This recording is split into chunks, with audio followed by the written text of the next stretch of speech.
Well, congratulations on winning it again.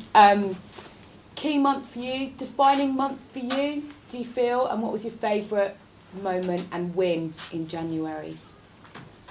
Well, obviously after the World Cup break, you have certain questions. You know, how is the team is going to react? Are we ready? Have we lost that momentum? I don't think we did. I think we used that time really well, and we were lucky as well not to have some big problems in that period, and the team responded playing and winning a lot of games, and one of the best moments, difficult to choose because we have some big moments, but obviously the game that we won away at Spurs, that was a key one. Not United? Both of them is difficult to know. I don't know. Okay. Sam? Mikel, do you understand maybe why some fans were initially a bit uneasy about Jorginho coming because of his Chelsea connection and Willian not working out and David Luiz working out to a degree, but not maybe as well as people thought? Do you understand that Chelsea unease?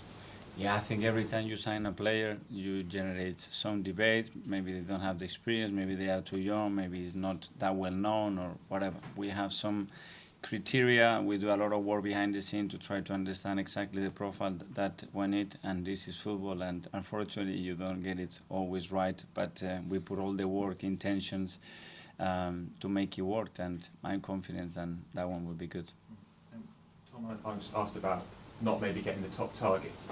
You obviously didn't spend the amount of money that you were perhaps willing to spend based on some of the offers you made. Does that mean you've got loads of cash saved up for the summer? That's a question for the owner. I don't think it works like that. So, and we need to maintain the discipline and respect what we believe is right and what we can afford and how we can keep evolving the squad we have, putting ourselves into difficult positions. Mark? You've signed 3, but you've also let 3 go out on loan. Are you happy with the size of the squad you now have? I am happy because I think we have added versatility, quality, and leadership in the squad, and now we have to prove it, you know. And now we have to give those players as well the chance to get a different edge to the team and give us more options and have more capacity to change games, more capacity to rotate the squad because it's going to be needed, and that's something that we have to prove now.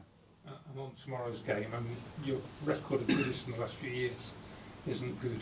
I mean, it's obviously going to be a bear pit again tomorrow. I mean, how do the players, they haven't coped with it in the past, are you more confident that they will be able to cope with that this time? I am hopeful that we're going to do it, but again, we have to show that tomorrow. It's something we haven't done in the last few years. We have lost games in situation and action that is not good enough, and tomorrow we're going to have to play at really high level to earn the right to win the game, that's for sure. Mike?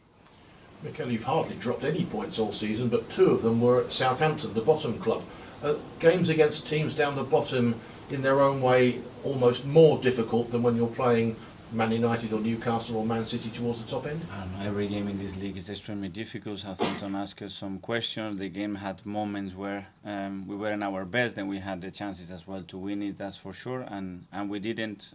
Tomorrow Everton is going to ask different questions to Manchester United, but it will be for sure difficult questions to answer. As a former Everton player, would it be nice to go back and actually take some points off them this time? Because as Mark says, your record at Goodison's not great. As an ex-Everton, as I said before, after tomorrow I wish them from the bottom of my heart all the very best, especially with the moment that they are living in, but after tomorrow. Okay, we do the last couple now. Nick? Hi Mikel.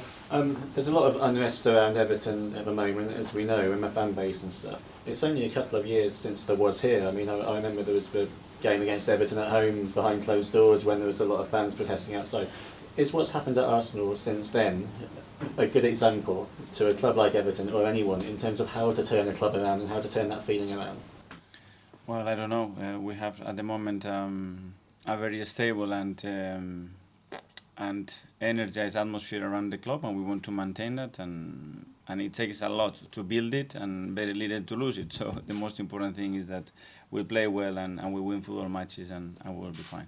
And I know that tomorrow the only thing that matters to you is Arsenal, but it must hurt you personally to see Everton in the position they're in, the situation they're in as well.